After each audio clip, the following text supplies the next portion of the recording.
Hey everyone, this is सृष्टि और आज हम पढ़ने वाले हैं लाइफ प्रोसेस। इसका जो पार्ट 1 है वो मैंने पहले बना दिया है, जिसका लिंक डिस्क्रिप्शन में आप चेक कर लीजिए। Please do check out our previous videos also. तो यहाँ पे हम पार्ट 2 करने वाले हैं न्यूट्रिशन इन अमीबा। तो न्यूट्रिशन इन अमीबा में जब भी आपका ये क्वेश्चन आता है बोर्ड में, आपको हमेशा न्यूट्रिशन इन अमीबा एक्सप्लेन करना है डायग्राम्स के थ्रू, क्योंकि इसमें डायग्राम्स के ही मार्क्स होते हैं। So this is very important. तो इसमें मेजरली 5 स्टेप्स होते हैं। The first one is ingestion, digestion, absorption, assimilation and egestion. मैं 1 बाय 1 करके आपको एक्सप्लेन करती हूँ। तो फर्स्ट प्रोसेस आपका इंजेशन, जहाँ पे जैसे कि ये अमीबा है, ठीक है, और ये है इसका फूड पार्टिकल। तो अमीबा जो है वो अपना फूड पार्टिकल ग्रैब करके ऐसे करता है, जैसे इसका अमीबा है। यहाँ पे आपको छोटा सा एग्जांपल दे देती हूँ। ये अमीबा है और ये इसका फूड पार्टिकल है। ये इससे दूर है तो ये इसके पास आता है एंड देन इसको ग्रैब करता है फूड को। तो इसी तरीके से इसका फर्स्ट स्टेप होता है इंजेशन। इंजेशन में कुछ नहीं करता अमीबा, सिर्फ अपना स्ट्रक्चर जिसको हम बोलते हैं सूडोपोडिया, ये बहुत इंपॉर्टेंट है, एग्जाम में आ जाता है कि अमीबा जब अपना फूड ग्रैब करता है उस स्ट्रक्चर को क्या बोलते हैं। तो दिस इज सूडोपोडिया, ठीक है। तो अमीबा जब अपना फूड ग्रैब कर लेता है उस स्ट्रक्चर को हम सूडोपोडिया बोलते हैं, और जब वो अपना फूड ग्रैब कर लेता है, फूड को ले लेता है, उस प्रोसेस को हम बोलते हैं ingestion. This is clear to you. Second one is digestion. अब डाइजेशन में क्या होता है, enzymes entering in the food. जब ये फूड को ले लेता है अमीबा, उसके बाद क्या होते हैं, जो एंजाइम्स होते हैं वो फूड में एंटर करते हैं। उसके बाद होता है आपका डाइजेशन। फूड पे एंटर करते हैं एंजाइम्स जो भी अमीबा के अंदर होते हैं, और फिर उसको डाइजेस्ट करते हैं। फिर थर्ड वन इज अब्सॉर्प्शन। अब जब फूड डाइजेस्ट हो गया है तो फूड छोटे छोटे पार्ट्स में डिवाइड होगा।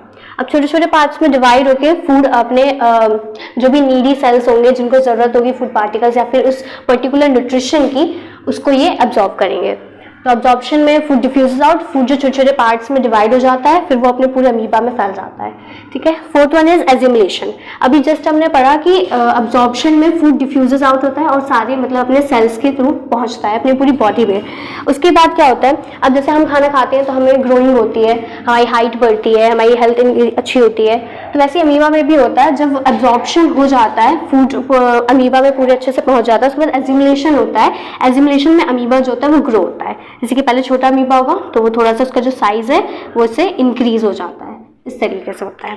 तो I hope this is clear to you. And fifth one is egestion. Egestion में होता है आपका जो वेस्ट पार्ट होता है अमीबा का, वो वेस्ट जो है बाहर थ्रो आउट कर देता है। तो removing waste, this process is egestion. So I hope this is clear to you. Nutrition amoeba बहुत छोटा सा टॉपिक है, सिंपल सा है, बस आपको ये डायग्राम्स याद करने हैं और बस ये जो इनके छोटे छोटे प्रोसेसेस हैं, जो कि प्रोसेसेस में होता क्या है वो आपको एक्सप्लेन करने हैं and you will get full marks. Thank you. Okay, so हमारा नेक्स्ट टॉपिक है डाइजेशन। तो डाइजेशन में एक सबसे कॉमन जो क्वेश्चन आता है बोर्ड में वो ये है कि डाइजेशन स्टार्ट कहाँ से होता है। तो डाइजेशन स्टार्ट जो हमारा होता है वो स्टार्ट हो जाता है माउथ से। हमारा जो डाइजेशन स्टार्ट होता है वो माउथ से स्टार्ट होता है। कैसे स्टार्ट होता है ये देख रहे हैं। देखिए, माउथ में जब हम खाने को एंटर करते हैं, जब हम खाने को खा रहे हैं, सपोज किसी ने पिज़्ज़ा खाया है समथिंग, अब जब उसने पिज़्ज़ा खाया तो वो प्रोसेस हुआ इंजेशन, क्योंकि उसने खाने को मुंह में एंटर कर लिया, मतलब खाना उसके मुंह में एंटर कर लिया। तो ये जो हुआ ये प्रोसेस आपका इंजेशन हुआ। जैसे सेम अमीबा पे अभी हम पढ़ कर आए हैं, वो जो इंजेशन होता है वही प्रोसेस ह्यूमन में भी होता है, इंजेशन। फिर माउथ में खाना जाता है, ठीक है। फिर उसके बाद क्या करते हैं, सलाइवा होता है माउथ में प्रेजेंट। सलाइवा जो होता है वो एक एंजाइम सीक्रेट करता है which is salivary amylase. Important, ये पूछा जाता है, स्लाइवरी एमिलेज ये एंजाइम को सीक्रेट करता है सलाइवा, ठीक है। और स्लाइवरी एमिलेज क्या करता है, कन्वर्ट्स करता है स्टार्च को शुगर में। मतलब आपके खाने में जो भी स्टार्च होगा, जो भी स्टार्च होता है आपके खाने में, वो कन्वर्ट हो जाता है शुगर में। स्टार्च का जो फॉर्मूला होता है वो होता है C6H10O5। ये थोड़ी एक्सटर्नल नॉलेज है, बट जो भी साइंस लेने वाले 11th में इंपॉर्टेंट फॉर दैट। तो C6H10O5 ये स्टार्च का फॉर्मूला होता है। उसके बाद माउथ में होते हैं टीथ्स। टीथ क्या करते हैं, कटिंग करने में हेल्प करते हैं, फूड की कटिंग करते हैं, और वाटरिंग द फूड, उसको वाटरी बनाते हैं ताकि हम उसको इजीली स्वेलो कर सकें। देन उसके बाद माउथ के बाद जो हमारा खाना जाता है वो जाता है ईसोफेगस में। ईसोफेगस जिस यहाँ होता है गले पे, ये होता है थ्रॉट, जो होते हैं थ्रॉट के नीचे का जो पार्ट होता है वो होता है ईसोफेगस। ईसोफेगस में एक बहुत इंपॉर्टेंट मूवमेंट होता है विच इज पेरिस्टाल्टिक मूवमेंट, जिसमें जो आपकी फूड पाइप होती है वो क्या करती है, कॉन्ट्रैक्शन करती है और रिलैक्सेशन करती है। कॉन्ट्रैक्शन, रिलैक्सेशन, ये आपको साइड में जो जीएफ है उसमें दिख रहा होगा किस तरीके से पेरिस्टाल्टिक मूवमेंट होता है। पेरिस्टाल्टिक मूवमेंट के बाद अब आपका खाना माउथ में एंटर हुआ था, माउथ से गया ईसोफेगस में, ईसोफेगस से खाना आता है अब आपका स्टमक में। स्टमक में पहुंचने के बाद स्टमक में होते हैं गैस्ट्रिक ग्लैंड्स। गैस्ट्रिक ग्लैंड्स जो है वो सीक्रेट करते हैं गैस्ट्रिक जूस। अब गैस्ट्रिक जूस में होते हैं 3 सब्सटेंसेस। आई नो थोड़ा सा हैवी लग रहा होगा स्टार्टिंग में अगर आप पढ़ेंगे, बट धीरे धीरे ये सारी चीज़ें आपको वर्ड टू वर्ड लर्न हो जाएंगी, मतलब देखना भी नहीं पड़ेगा, just you will remember that. तो उसके बाद स्टमक में होते हैं आपके गैस्ट्रिक ग्लैंड्स। गैस्ट्रिक ग्लैंड्स से सीक्रेट होता है गैस्ट्रिक जूस। गैस्ट्रिक जूस में होते हैं आपके 3 substances which is HCl, pepsin and mucus. HCl जो है हाइड्रोक्लोरिक एसिड, ये क्या करता है, ये आपके स्टमक के मीडियम को एसिडिक बनाता है, ठीक है, ये एसिडिक पूरा कर देता है आपका मीडियम। देन उसके बाद जो है पैप्सिन, पैप्सिन का फंक्शन क्या है, ये सारे फंक्शंस पूछे जाते हैं। गैस्ट्रिक जूसेस से 3 सब्सटेंसेस होते हैं और HCl, पैप्सिन, म्यूकस के फंक्शंस पूछे जाते हैं, सो विच इज वेरी इंपॉर्टेंट। तो HCl क्या करता है, मेक्स द मीडियम एसिडिक, ये एसिड है तो मीडियम को एसिडिक करता है। और पैप्सिन है, पैप्सिन क्या करता है, प्रोटीन को कन्वर्ट करता है पेप्टोन्स में, जो भी प्रोटीन होता है उसको पेप्टोन्स में कन्वर्ट कर देता है। और पैप्सिन जब तक प्रोटीन्स को पेप्टोन्स में कन्वर्ट नहीं करेगा तब तक HCl अपना काम नहीं कर सकता। अगर HCl से अपना काम करवाना है, ऐसे अगर हमें उससे अपना मीडियम एसिडिक करवाना है तो पहले पैप्सिन को प्रोटीन को पेप्टोन्स में कन्वर्ट करना होगा to facilitate the function of HCl। Third आता है आपका म्यूकस। म्यूकस जो है वो करता है protect the inner lining of stomach. अब जो HCl एसिड होता है बहुत ही उसका पीएच जो होता है करीब 0 to 1 के बीच में होता है, काफी हाईली रिएक्टिव एसिड होता है ये, तो इतना हमारे स्टमक के अंदर होता है HCl। तो म्यूकस जो है हमारी जो इनर लाइनिंग ऑफ स्टमक है उसको HCl से प्रोटेक्ट करता है। ये शायद आपको दिखना ना हो, mucus protect the inner lining of stomach, सिर्फ इतना भी लिख देंगे तो चलेगा। तो म्यूकस हमारी जो इनर लाइनिंग ऑफ स्टमक है उसको प्रोटेक्ट करता है HCl एसिड से। इसके फर्दर का नेक्स्ट हम देखते हैं। ओके, सो अभी हमने देखा स्टमक तक हमारा फूड जो है वो पहुंच चुका है। अब स्टमक से हमारा फूड जाएगा स्मॉल इंटेस्टाइन में, देन उसके बाद लार्ज इंटेस्टाइन में। कहने को छोटी सी बात है, स्मॉल से लार्ज इंटेस्टाइन में जाएगा, बट स्मॉल इंटेस्टाइन जो है उसको हम बोलते हैं complete site of digestion. Small intestine में ही बहुत सारी चीज़ें हो जाती हैं, लार्ज इंटेस्टाइन पहुंचने तक तो बहुत सारी चीज़ें हैं, अभी एक एक करके समझते हैं। तो स्मॉल इंटेस्टाइन में बेसिकली इसको कंप्लीट साइट ऑफ डाइजेशन बोला जाता है। इसमें सबसे पहले आते हैं पैनक्रियाज, ठीक है, पैनक्रियाज। ऑल्सो एक और बात है, अगर जब आप भी डायग्राम स्टडी करेंगे प्लीज मेक श्योर आपको ये पता हो कि कौन सा डायग्राम कहाँ पे। कई बार पूछ लेते हैं, आप तो पूछते ही हैं, पिक्चर बेस्ड क्वेश्चंस पूछते हैं कि इसमें पैनक्रियाज लोकेट करिए कहाँ पर है।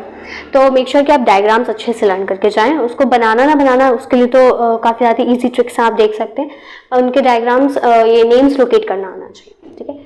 सो स्मॉल इंटेस्टाइन में आ गया है हमारा फूड। उसके बाद है हमारे पास पैनक्रियाज। पैनक्रियाज क्या करते हैं, एक एंजाइम रिलीज करते हैं विच इज पैनक्रिएटिक जूस, ठीक है, पैनक्रिएटिक जूस रिलीज करता है पैनक्रियाज। अब पैनक्रिएटिक जूस से 2 एंजाइम्स रिलीज होते हैं जो कि ट्रिप्सिन और लाइपेज। पैनक्रिएटिक जूस से 2 एंजाइम्स रिलीज होते हैं जो कि एक ट्रिप्सिन एक लाइपेज। ट्रिप्सिन का फंक्शन क्या है, वो अगेन पैप्सिन की तरह ही प्रोटीन को पेप्टोन्स में कन्वर्ट करता है, ठीक है, सिंपल। पैनक्रियाज से पैनक्रिएटिक जूस रिलीज होता है, पैनक्रिएटिक जूस से 2 एंजाइम्स रिलीज होते हैं, ट्रिप्सिन और लाइपेज। ट्रिप्सिन क्या करता है, प्रोटीन को पेप्टोन्स में कन्वर्ट करता है, और लाइपेज क्या करता है, फैट्स को ग्लाइसरोल या ग्लाइसोजन में कन्वर्ट कर देता है, ठीक है। उसके बाद पैनक्रियाज का यहाँ पे काम फिनिश। उसके बाद होता है स्टार्ट लिवर का काम। लिवर क्या सीक्रेट करता है, बाइल जूस। सबसे इंपॉर्टेंट क्वेश्चन, बाइल जूस और इमल्सिफिकेशन के क्वेश्चंस बहुत आते हैं। तो लिवर से सीक्रेट होता है बाइल जूस, और sorry for the sound, liver से सीक्रेट होता है बाइल जूस, और बाइल जूस क्या करता है, इमल्सिफिकेशन प्रोसेस करता है। इमल्सिफिकेशन प्रोसेस बहुत पूछा जाता है। इमल्सिफिकेशन प्रोसेस में क्या होता है, इमल्सिफाइड करता है लिवर। जैसे बाइल जूस है वो इमल्सिफिकेशन का प्रोसेस इस तरीके से करता है।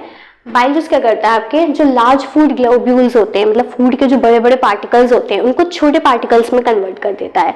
जो फूड के बड़े बड़े ग्लोब्यूल्स होते हैं, ग्लोब्यूल्स यानी उनके फूड पार्टिकल्स हैं, उनको छोटे छोटे पार्टिकल्स में कन्वर्ट कर देता है। यही होता है प्रोसेस इमल्सिफिकेशन, जो कौन करता है, बाइल जूस करता है, जो कि सीक्रेट होता है लीवर से।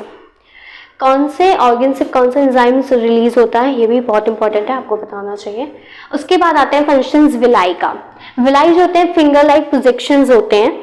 ये क्या करते हैं, एजिमुलेशन का काम करते हैं, सेम इन अमीबा, जैसे कि आपने देखा था, एजिमुलेट द फूड, फूड को एजिमुलेट करते हैं, एजिमुलेशन का काम करते हैं, यानी कि जो भी नीडी सेल्स होंगे, रिपेयरिंग वगैरह का जो काम होता है हमारे सेल्स पे, वो कौन करते हैं, विलाई करता है, ठीक है, वहाँ तक आपके सारे प्रोटीन्स को या न्यूट्रिशन को पहुँचाता है पूरी बॉडी में, ताकि जो आपकी रिपेयरिंग वगैरह वर्क है, एजिमुलेशन है जो बेसिकली बॉडी में, वो हो सके।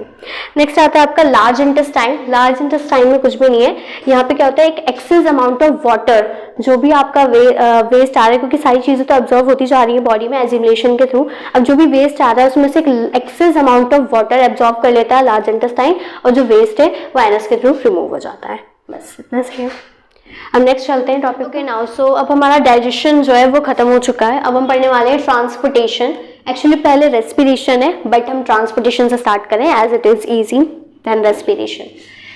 तो यहाँ पे बच्चे बहुत कंफ्यूज हो जाते हैं, और यहाँ से बहुत एमसीक्यूज भी आ सकते हैं, और डबल सर्कुलेशन जो क्वेश्चन है वो बहुत आता है। तो डबल सर्कुलेशन क्वेश्चंस, देखो डबल सर्कुलेशन जो होता है वो सिर्फ ह्यूमन बॉडी में होता है। जैसे कि ह्यूमन बॉडी में 4 चैम्बर्स होते हैं, जैसे कि 4 chambers 1 2 3 4, right atrium, right ventricle, left atrium, left ventricle.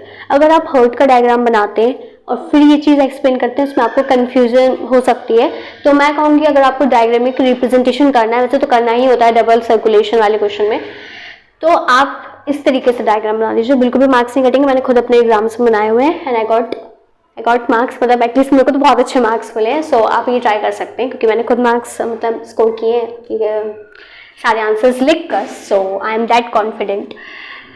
तो यहाँ पे सबसे पहले ट्रांसपोर्टेशन स्टार्ट होता है आपका लंग से। जैसे कि रेस्पिरेशन है, वो अभी हमने पढ़ा नहीं है, पढ़ेंगे तो मैं आपको बताऊंगी। रेस्पिरेशन हमारा क्या होता है, हम ऑक्सीजन इनहेल करते हैं, राइट। अब ऑक्सीजन इनहेल करने के बाद पूरा रेस्पिरेशन प्रोसेस होता है। देन उसके बाद लंग्स है, लंग्स से अब हमारा ब्लड जो है आ रहा है, उस ब्लड को कौन लेके आ रहा है, पल्मोनरी वीन, ठीक है। वीन्स और आर्टरी में अभी हम डिफ्रेंसिएशन पढ़ेंगे, क्योंकि वो क्वेश्चन भी बहुत आ रहा है। फिलहाल ट्रांसपोर्टेशन स्टार्ट करते हैं। लंग्स से हमारा ब्लड आ रहा है और उसको कौन लेकर आ रहा है, पल्मोनरी वीन लेकर आ रही है। सबसे पहले ब्लड जो है वो एंटर करता है लेफ्ट एट्रियम में, लेफ्ट एट्रियम से ये जाएगा लेफ्ट वेंट्रिकल तक, लेफ्ट वेंट्रिकल से लेकर ये जाएगा जो ब्लड है हमारी पूरी बॉडी में ऑर्गन्स तक। अब देखिए जो ये ब्लड लंग्स से आ रहा है वो ऑक्सीजनेटेड ब्लड है, बहुत इंपॉर्टेंट है, क्योंकि इसमें ऑक्सीजन है सिर्फ, अभी ब्लड में सिर्फ ऑक्सीजन है, क्योंकि रेस्पिरेशन प्रोसेस हुआ है। सो रेस्पिरेशन प्रोसेस जो है उसमें ऑक्सीजन होता है, मैं बताऊंगी उसको भी एक्सप्लेन करूंगी आपको। तो इसमें ऑक्सीजनेटेड ब्लड आ रहा है, क्योंकि ब्लड में अभी सिर्फ ऑक्सीजन है, प्योर ऑक्सीजन ब्लड है। तो ऑक्सीजनेटेड ब्लड अभी ट्रांसफर हो रहा है, लंग्स से आया है लेफ्ट एट्रियम तक, लेफ्ट एट्रियम से लेफ्ट वेंट्रिकल में गया है ब्लड, फिर लेफ्ट वेंट्रिकल से आया ये ऑर्गन्स, ऑर्गन्स कौन, हमारी पूरी बॉडी का ऑर्गन्स में अब ये ब्लड चला गया है। और इसको लेकर कौन आई थी, लंग्स से लेकर लेफ्ट एट्रियम तक जो ब्लड लेकर आई है वो आपकी लेकर आई है पल्मोनरी वीन। अब लेफ्ट वेंट्रिकल से ऑर्गन्स तक ब्लड लेकर जो गई है वो गई है ऑर्टा। ऑर्टा एक आर्टरी है, ठीक है। आर्टरी वीन्स क्या होती है वो मैं आपको बताऊंगी। ऑर्टा जो आर्टरी है वो लॉन्गेस्ट आर्टरी है हमारी पूरी बॉडी में, ठीक है। उसके बाद ऑर्गन्स तक जब ब्लड चला गया, ऑर्गन्स तक आपका ब्लड चला गया, यहाँ तक तो ऑक्सीजनेटेड ब्लड है। ऑर्गन्स के आने के बाद अब ऑर्गन्स से जब आपको ब्लड सप्लाई होता है वो डीऑक्सीजनेटेड ब्लड हो जाता है, क्योंकि अब ब्लड में ऑक्सीजन के साथ कार्बन डाइऑक्साइड भी होती है, तो इसलिए वो डीऑक्सीजनेटेड ब्लड हो जाएगा।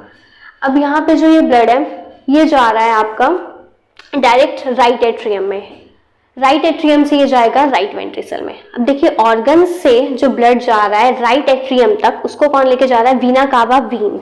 ये एक वीन है जो कि लॉन्गेस्ट वीन है ह्यूमन बॉडी में, ठीक है। Vena cava longest vein in human body and aorta जो आर्टरी है longest artery in the human body. तो ऑर्गन से लेके राइट एट्रियम तक जो ब्लड सप्लाई हुआ है वो किसने किया है, वीना कावा वीन ने। उसके बाद राइट एट्रियम से राइट वेंट्रिकल तक ब्लड आया है, राइट वेंट्रिकल से ये कहाँ गया है, डायरेक्ट लंग्स में, और राइट एट्रियम से लंग्स तक जो ब्लड लेकर गया है वो है आपकी पल्मोनरी वीन। और यहाँ पे ये पूरा इस साइड जो डीऑक्सीजनेटेड ब्लड चलता है ऑर्गन्स के बाद, और ऑर्गन से पहले जो चलता है वो होता है आपका ऑक्सीजनेटेड ब्लड, ठीक है। सो इस तरीके से लंग्स से जाता है पूरा blood and then again lungs में ही वापस आ जाता है। इस तरीके से लंग्स से ब्लड गया आपका लेफ्ट एट्रियम में, लेफ्ट एट्रियम से लेफ्ट वेंट्रिकल तक, लेफ्ट वेंट्रिकल से ऑर्गन्स, ऑर्गन से राइट एट्रियम से राइट वेंट्रिकल से डायरेक्टली आपका लंग्स में। 3-4 बार इसको पढ़ोगे तो याद हो जाएगा। और इसकी तो सिर्फ यही बात है प्रैक्टिस, ऑक्सीजनेटेड डीऑक्सीजनेटेड ब्लड ये पता होना चाहिए कब कब कैसे बनता है। इसमें कार्बन डाइऑक्साइड मिक्स हो जाता है इसलिए डीऑक्सीजनेटेड ब्लड हो जाता है, और ये ऑक्सीजनेटेड ब्लड इसलिए क्योंकि सिर्फ इसमें ऑक्सीजन है। अगेन आर्टरी और वीन्स में डिफ्रेंसिएशन आता है, तो ये आपको मैं बताती हूँ। अब चलते हैं इसके डिफ्रेंसिएशन पोर्शन पर। तो अब हम डिफ्रेंसिएशन करने वाले हैं आर्टरी और वीन्स में। तो ये जो क्वेश्चन है ये आता है, आई मीन 2-3 मार्क्स में भी आ सकता है या फिर ऐसे भी पूछ सकते हैं आपसे। तो मेक श्योर कि आपको पता हो what is the difference between artery and veins. तो आर्टरी जो होती है brings blood away from the heart. आपने नोटिस किया होगा अभी जो हमने डायग्राम में एक प्रेजेंटेशन किया है हमारे ट्रांसपोर्टेशन प्रोसेस का, उसमें जो आर्टरी है हमेशा क्या कर रही है, ब्लड को हार्ट से दूर लेके जा रही है, मतलब हमेशा हार्ट से ब्लड लेकर आ रही है। आर्टरी हमेशा यही काम करती है। और हैव थिक वॉल, इसके पास जो वॉल्स होती है, इसकी जो लेयर होती है वो थिक होती है। वहीं आपने देखा होगा जो वीन्स है, प्रेजेंटेशन में आप खुद ही ऑब्जर्व कर सकते हैं कि जो वीन्स है वो bring blood towards the heart. ये जो मतलब वीन्स है ये ब्लड को हार्ट की तरफ लेके जाती है। आप उसमें ऑब्जर्व करिए कि वीन्स जो है जो ब्लड को है वो कहाँ लेके जाती है, हार्ट तक लेके जाती है। वही आर्टरी ब्लड को हार्ट से लेकर आती है। और जो आर्टरी के पास होती है वो थिक वॉल होती है, उसकी जो लेयर होती है वो थिक होती है। वहीं वीन्स के पास क्या होती है, थिन वॉल्स होती है, उनकी जो लेयर होती है वो पतली लेयर होती है। आर्टरी के पास वाल्व्स नहीं होते और वीन्स के पास वाल्व होते हैं। वाल्व क्या करता है, ये इंश्योर करता है कि जो आपके ब्लड फ्लोइंग जो डायरेक्शन है वो एक ही साइड रहे। मतलब अगर किसी प्रेशर से, मतलब वीन जो है किसी प्रेशर से ब्लड को लेकर आ रही है तो वो जो ब्लड है वो दोबारा बैक उसी डायरेक्शन में ना चला जाए। इसी डायरेक्शन में अगर ब्लड लेकर आ रही है तो ब्लड सिर्फ आए, तो ये इंश्योर करती है आपकी valves. So this is for all today. I hope you enjoy this video. Thank you.